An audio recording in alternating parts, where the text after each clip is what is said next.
behind them, that might freak them out, and it can be just intimidating to have somebody standing behind you when you're already in distress. So the first thing you're going to do is you're just going to look at them and ask, are you choking?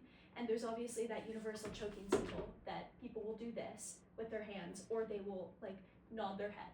And so if they give any indication that they're choking, then you would initiate like back thrusts and abdominal thrusts and back blows. But if the person is coughing, that means that their airway is not fully obstructed and they are still able to get air through. So if the person is coughing, the biggest priority is just encouraging them to keep coughing. So if somebody is coughing but they still are in distress and they just seem like they're uncomfortable, you're going to be there and you're going to just keep encouraging them to cough it up, because that's the most important thing you can do. And if their airway at any point becomes fully obstructed, that's where you're going to start doing the Heimlich maneuver, which if somebody is not able to get air through, if you're not able to hear any sounds coming from their airway, you just hear a squeaking sound, that's when you're going to start and you're going to go behind them and you're going to give them 5 blows right in the center of their back, like on the upper part of their back right here, and you're going to hit it with the heel of your hand. And don't be afraid to hurt them, because they're choking and that's pretty much the worst situation they could be in. So I think they can take a little bit of a hit on the back. So, and then what you do is you turn them around and you go behind them and you place your hand right above their belly button, and you want to have this side of your hand in their stomach. And so you're going to do a motion that the motion is going in and up, but you don't exactly want to do that specific motion. You just kind of want to go in a 45-degree angle, and you want to put your hand like this, and you want to pull up and in at a 45-degree angle, and that will help dislodge the object.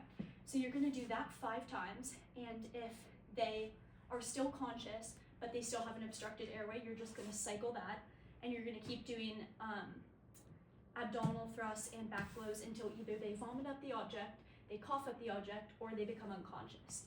And in the event that they become unconscious, or they pass out, or they just become limp, you are going to be positioned behind them virtually the entire time. And so your biggest priority, again, like Mahesh said, is keeping yourself safe. So you don't want to put yourself in a position where it could be somebody that is like twice your size. You don't want to be standing behind them and letting them just fall on you, because that could hurt you.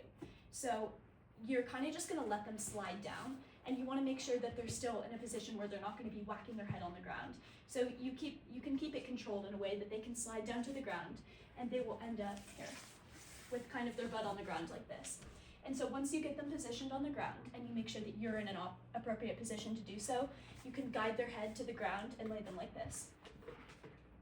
And when somebody is unconscious, the main priority is that we want to call 911.